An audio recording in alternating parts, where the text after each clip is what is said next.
Olá, caro acadêmico, acadêmica. Vamos discutir sobre a ética e as questões étnicas. Essa unidade nós discutimos na quarta semana de autoestudo e tivemos uma obra que ganhou destaque nessa semana, que foi Um Espelho para a Humanidade. Para começarmos a discussão entre ética e etnia, é interessante observar algumas questões ou algumas considerações sobre a própria etnia e posturas possíveis. Infelizmente, nós nem sempre tratamos o diferente considerando o outro, valorizando o outro. Muitas vezes o excluímos. E não só excluímos, como também o perseguimos. Aí nascem, inclusive, alguns conceitos, como, por exemplo, o conceito de xenofobia, que é caracterizado pela aversão a um elemento diferente, alguém que é diferente de outro lugar, ou de uma questão racial distinta. Ou seja, quando nós temos um sentimento de aversão, de repúdio à diferença, nós temos um sentimento xenofóbico. Infelizmente, não conseguimos superar esse sentimento. É um desafio a superar. E mesmo porque, quando falamos da xenofobia, quando falamos das diferenças, o fenômeno de imigratório, é natural à humanidade. Em todos os períodos históricos encontramos isso. Mas, para entrarmos mais na discussão, é importante considerarmos alguns conceitos. Entre esses conceitos, encontramos o próprio conceito de etnia. O que vem a ser etnia? A etnia, na atualidade, nós não definimos apenas por uma questão racial, não falamos simplesmente por raça. Nós utilizamos, de fato, elementos que estão ligados à cultura, às diferenças culturais. Nós utilizamos a questão religiosa, os valores, a questão, o elemento comum entre nação de um determinado grupo social. Quando falamos, inclusive, de etnia, é interessante observarmos que temos, juntamente com esse conceito, a concepção de grupo étnico. O que vem a ser um grupo étnico? É aquele grupo onde as pessoas compartilham crenças, valores, hábitos, em função de sua origem comum, de pertencimento àquele grupo. Nesse grupo, nesse contexto social, existem algumas características culturais que são comuns aos indivíduos, existem elementos ligados ao idioma, à religião, a própria experiência histórica que esse grupo convive. Tudo isso faz parte do que nós chamamos de grupo étnico. E com esse também entra um outro conceito muito importante, que é o conceito de etnicidade. Etnicidade é a identificação ou o sentimento de pertencer a um grupo étnico. E muitas vezes nós temos o quê? A consequente exclusão de outros, ou seja, eu pertenço a esse grupo, me identifico, eu pertenço a esse grupo, excluindo outros. Muitas vezes nós temos isso. Agora, quando nós falamos das diferenças, nós muitas vezes podemos falar de diferenças culturais que vão estar associadas à etnia, classe, religião, à religiosidade, ou seja, tudo isso pode estar ligado à nossa formação de identidade, de quem somos, muitas vezes. Agora, o problema é quando nós simplesmente desprezamos e perseguimos o diferente, somos intolerantes, torna-se um grande problema. E dentro dessa discussão, aparece um conceito abordado pelo autor, que é o conceito de status. O conceito de status corresponde ao lugar que ocupamos na sociedade. E, juntamente com ele, vem o conceito de papel social. Ocupamos um lugar dentro da sociedade e existe um papel correspondente a ele.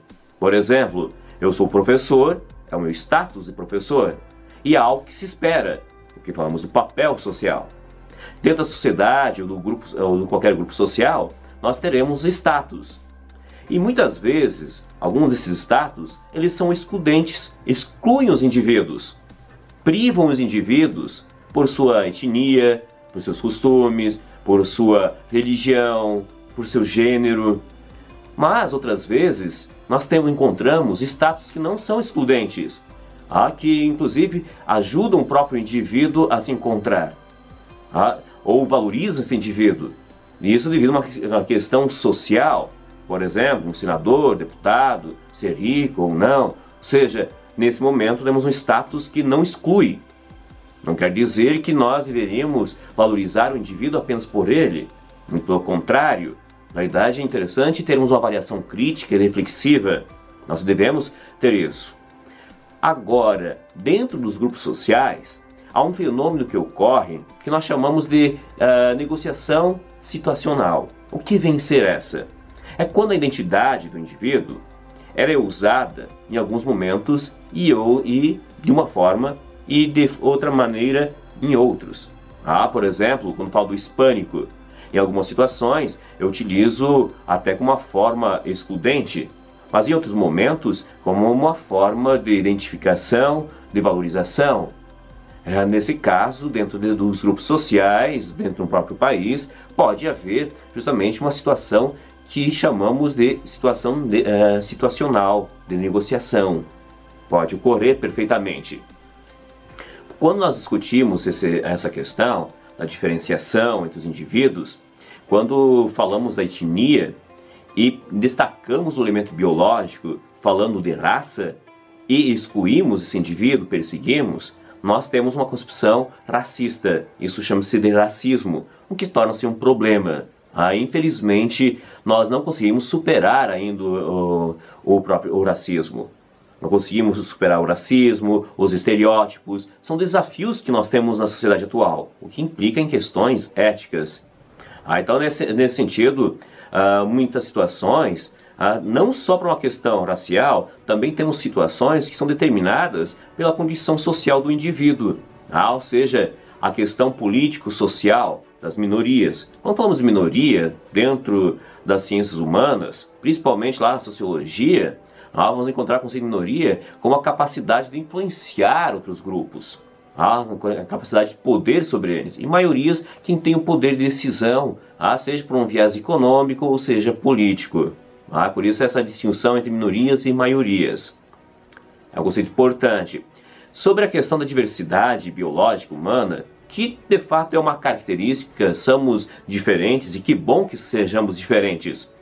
Nós temos discussões, abordagens no decorrer da história que foram diferentes entre os próprios cientistas.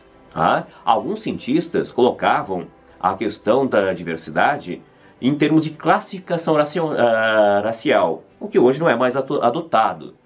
Ou seja, nesse contexto, tínhamos a tentativa de classificar os seres humanos em decorrência de uma centralidade comum, por características fenótipas em comum, consideradas mais importantes para classificar como pertencente a uma determinada raça. Nós encontramos no decorrer da história, principalmente no século XIX, XX, alguns livros que tratavam de determinados tipos de raça ou conceitos de raças, como o branco, o preto, o amarelo e assim por diante. O que hoje nós não utilizamos mais, porque nós temos, claro, que hoje não podemos reduzir o indivíduo a uma questão simplesmente física, ou seja, até mesmo se nós colocarmos a questão da altura, estrutura, formato, não estão provavelmente ligados com o grupo. Então hoje não é mais aceita essa visão.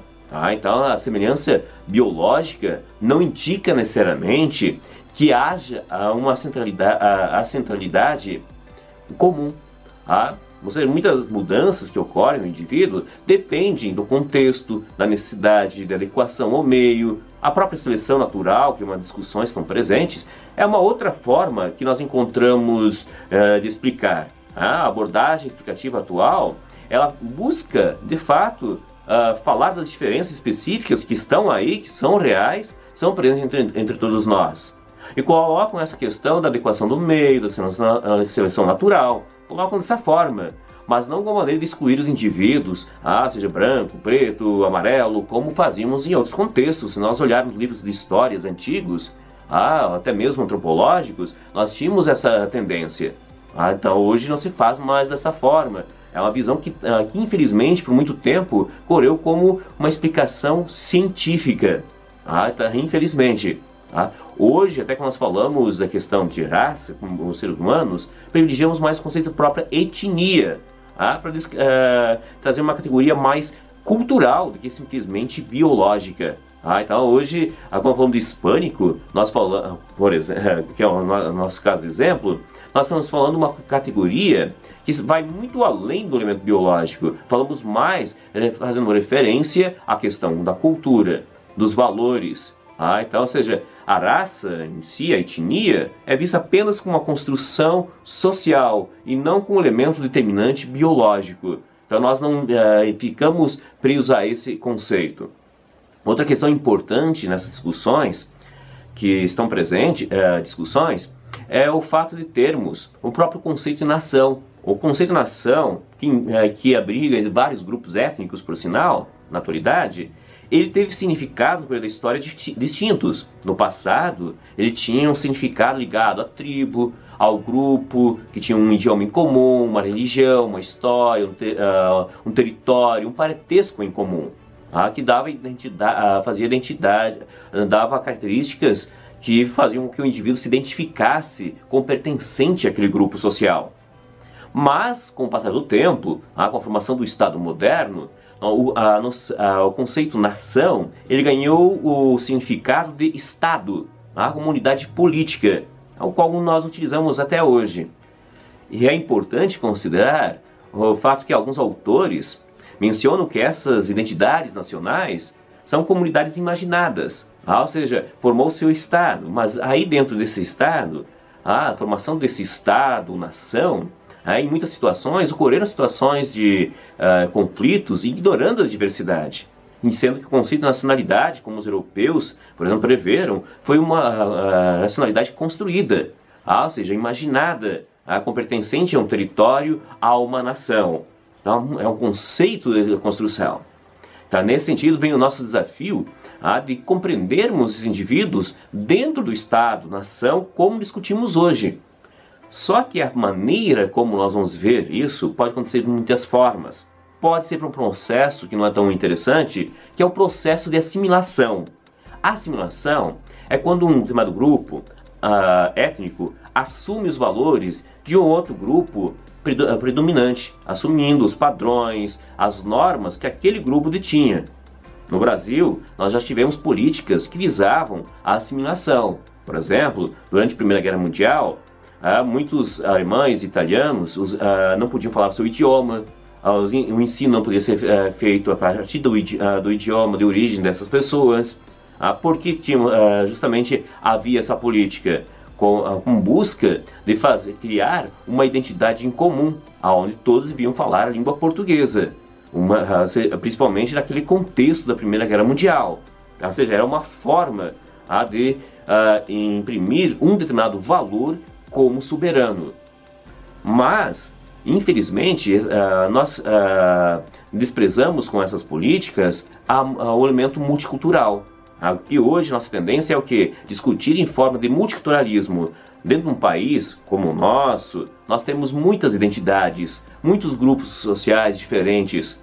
Então, ou seja, quando nós falamos de multiculturalismo, estamos falando de uma visão que considera a diversidade cultural, as diferenças, como algo bom e desejável, como uma riqueza cultural a ser buscada, por sinal. Diferente do modelo que busca simplesmente assimilar, incentivar práticas e tradições que venham apenas ser construídas por um único parâmetro. Na verdade, quando nós falamos de multiculturalismo, nós buscamos incentivar o contrário, que as tradições, as práticas étnico-culturais sejam escutadas em diferentes grupos sociais e venhamos aprender com esses. E aí vem o nosso grande desafio, que é aprender com o outro. Porque o outro se apresenta, usando o próprio Levinas, ele se apresenta à nossa frente. Não podemos simplesmente definir, caracterizar, rotular por sua questão étnica. Não podemos simplesmente julgar a partir disso. Por sinal, será aí um dos temas do fórum que vocês vão encontrar na próxima semana, no dia 20. No dia 20 de abril teremos nosso fórum, que vai discutir um pouco sobre essa questão da alteridade, juntamente com as questões étnicas, para trazer esse debate. Ok, pessoal? Espero ter ajudado. Qualquer dúvida, entre em contato. Até uma próxima oportunidade, pessoal.